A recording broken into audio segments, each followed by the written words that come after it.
What we're going to do is focus on what we saw last night.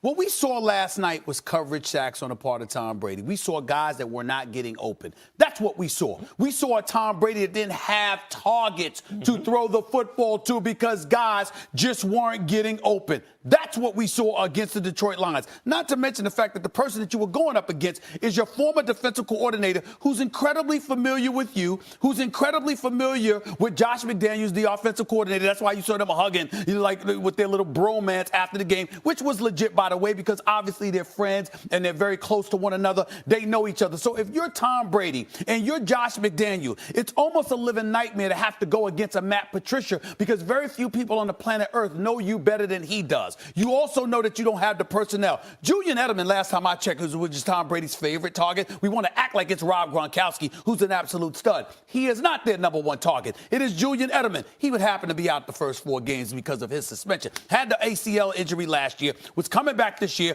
but got the suspension. He's going the first 4 games. So when Julian Edelman is out there, if Julian Edelman was out there last night, and Gronk was out there last night, and you were going up against somebody other than Matt Patricia, I would get it. But the fact is, that was not the case because you got all of those things going against you. Not to mention the fact that the New England Patriots did start 2-2 last year. Where they end up last year? I think it was Super Bowl. Wasn't it Super Bowl? I think it was Super Bowl. I mean, I could be wrong, but I think they were in the Super Bowl last year. I think that after starting off 2-2, Tom Brady came back, had an MVP caliber season, and finished the year passing over 500 yards. No, it is too early. It is entirely too premature to get caught up in this is the beginning of the end or whatever based on last night's game. It's the first 3 games of this season. The beginning and end started last year. The team that went to the Super Bowl, the beginning and end. The end is the end of the Belichick way. That is the Patriots. I'm sorry. Is there some funeral that took place? Do I need to put forth a eulogy that we going to put on the airwaves of First Take? Did Bill Belichick die? Did he stop coaching? I'm sorry. Bill Belichick, they got to go out there and throw the damn football. Bill Belichick is going to be coaching for years to come. I haven't heard him hinting or alluding to potential retirement. What do you mean? Did he forget how to coach football? Did he forget to do things schematically? The bottom line is they don't have the personnel yet that they will have, and they went against a familiar foe. That's all that happened last night. Pump the brakes. Everything will be fine with the Patriots. Listen, are the Patriots, is it over?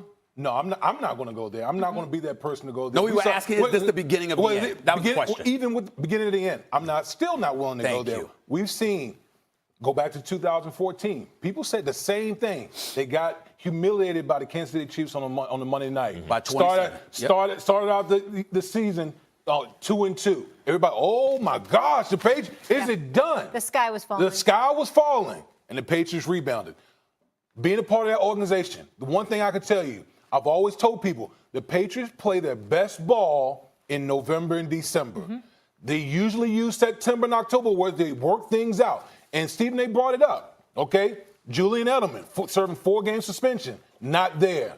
Josh Gordon, even though we don't know what he's going to be in the New England offense, he wasn't active last night. So when you look at the Patriots, they got guys playing in unfamiliar roles. You know, Chris Hogan, Philip Dorsett, those guys aren't used to being in elevated roles where they're really dependent on. Those guys are more like 3rd, 4th receivers. So once the Julian Edelman and Josh Gordon comes in, I think this Patriots offense is going to take on a different look. But here's what I want to say.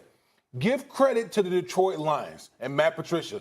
Obviously, he knows the personnel of the Patriots, which is a huge deal as a head coach going against your mentor in Bill Belichick.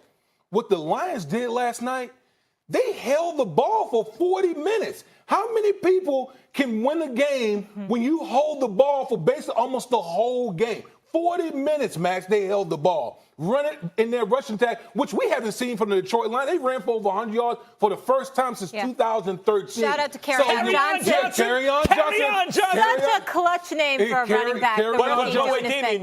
I agree with everything you guys are saying. You guys are not hearing me, though. No, I'm saying really? in 2014. We're not hearing. No, you're not. This is what happened. Bill Belichick was planning for this moment in Tom Brady's career. Whether it happened last year, it's about to happen, or it's going to happen soon. The point is he, in consecutive drafts, used a second and then a third-round pick at the quarterback position. Guess what? Tom Brady saw that and said, neither one of those guys is there now. My point is the Belichick way is not there. And so what does that mean? What do you mean the belt? Yeah. Okay, so Chandler Jones is traded, right? Okay. He was the high-end talent guy. Then Jamie Collins is traded. Yeah. He was the heart and soul type guy, right? How do you know that what Belichick didn't want to do was eventually trade Tom Brady for 3 first-round draft picks or something Stop right like there. that? Stop. No, Stop. How do you know? Stop right there. Because Cleveland wanted Garoppolo. And when Cleveland wanted Garoppolo, they were willing to give more. See, this is the key. Now, stay with me. Stay with me. All This is very important. All Because right. this point's exactly the point. Because we're hearing you now. Go ahead. So you Good. should be I'm happy glad about that. that. We're hearing you now, okay? This is the deal. You had an opportunity to get more for Garoppolo from Cleveland than you got from San Francisco. Right. You didn't do it, okay? If you recall, we just heard reports over the weekend about how he was looking to move Gronk. And Gronk nixed that deal. What I am saying to you is this. If you have a situation with Bill Belichick where he is willing to make those moves, these are the kind of things that he was thinking about. My point to you is, yes, it's still Bill Belichick out there doing what he did. It's not the end. He's not retiring. He's not walking away from the game. There are things that he wanted to do that he wasn't able to get done, but he's not. You agree Bill Belichick's thinking 3 or 4 moves ahead? But he's not always. Like, for example, when you're talking about Gronkowski, why Detroit? Why Detroit? Because Patricia was there. So in other words, you're Bill Belichick and you looking out for your boys as opposed to what's in the best interest. Time out. You think it's over because he doesn't have a plan now for Tom Brady? That's you can't talk to 3 people. No, you think it's over because Bill Belichick and his has been undermined. But it's not just that he was undermined. He was undermined at maybe the critical juncture of the history of the Patriots.